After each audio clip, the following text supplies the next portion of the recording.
Pemilu terbaru menjadi panggung ironi sejarah. PDIP, partai yang dulu mendominasi peta kekuasaan, kini berhadapan dengan kenyataan pahit.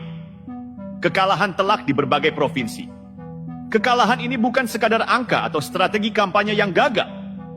Ini adalah panggilan untuk merenung, menyelami kembali akar-akar politik kita, dan bertanya, apakah ini bentuk karma sejarah? 23 tahun lalu, sebuah drama besar terjadi di negeri ini. Gus Dur, seorang pemimpin visioner dengan gagasan revolusioner, dilengsarkan dari kursi presiden. Prosesnya penuh intrik, dilumuri ambisi, dan tak sedikit yang menyebutnya sebagai kudeta politik yang dibungkus dengan prosedur konstitusional. Di tengah itu, ada nama-nama besar, Megawati Soekarno Putri, yang akhirnya naik menjadi presiden, dan Amin Rais, yang dikenal sebagai motor utama di balik gerakan pelengseran. Gus Dur sendiri, dengan kecerdasannya yang jenaka, sudah lebih dulu meramalkan nasib mereka. Nanti mereka akan menjadi gelandangan politik, ucapnya. Saat itu kalimat itu terdengar seperti satir belaka. Tapi hari ini, melihat posisi PDIP yang terpuruk, kata-kata Gus Dur tampak lebih seperti nubuat yang akhirnya terwujud. Apa yang terjadi pada PDIP adalah pengingat tajam tentang bagaimana politik seringkali membayar lunas utang moralnya. Ketika kekuasaan diraih melalui cara-cara yang tidak bermartabat, konsekuensinya adalah kehancuran legitimasi.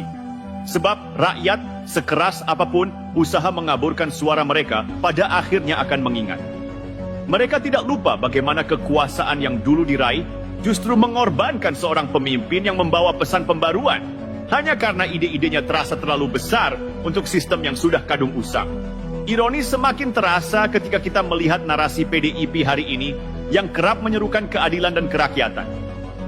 Bagaimana sebuah partai yang dulu menjadi bagian dari operasi menggulingkan seorang presiden dengan alasan inkompetensi, kini terjungkal oleh persepsi publik yang sama. Ketidakmampuan menjawab kebutuhan zaman. Dan di sini, bayang-bayang karma itu terasa nyata. Kekalahan PDIP di banyak provinsi adalah lebih dari sekadar hasil dari mesin partai yang lelah atau strategi kampanye yang gagal membaca perubahan. Ini adalah manifestasi dari rakyat yang mulai mempertanyakan relevansi mereka. Sebab dalam politik, legitimasi bukan soal siapa yang memegang kuasa, tetapi siapa yang mampu menjaga kepercayaan. Yang lebih ironis, Amin Rais, yang pernah menjadi tokoh sentral dalam upaya pelengseran Gus Dur, kini juga tampak terpinggirkan dari panggung besar politik nasional.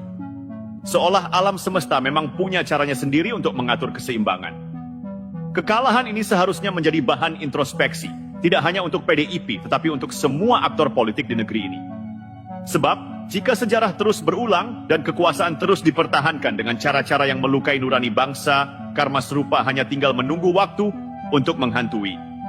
Dan, seperti yang Gus Dur katakan dengan senyum kecilnya dulu, mereka akan menjadi gelandangan politik.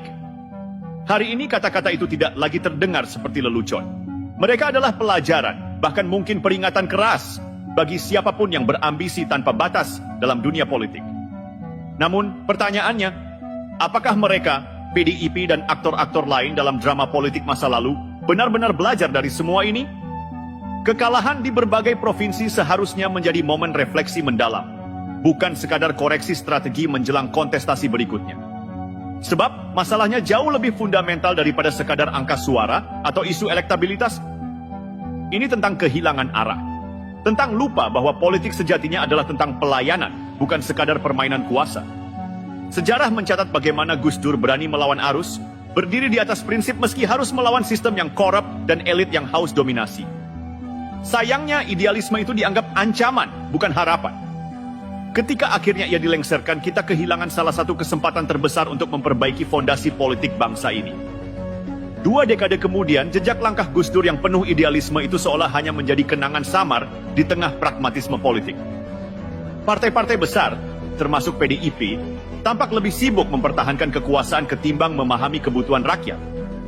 Mereka lupa bahwa rakyat tidak akan terus-menerus bisa dibungkam dengan narasi kosong atau janji yang tak pernah ditepati.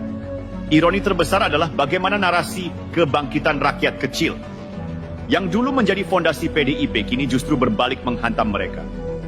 Rakyat kecil itu, yang dulu disebut-sebut sebagai prioritas, kini merasa ditinggalkan.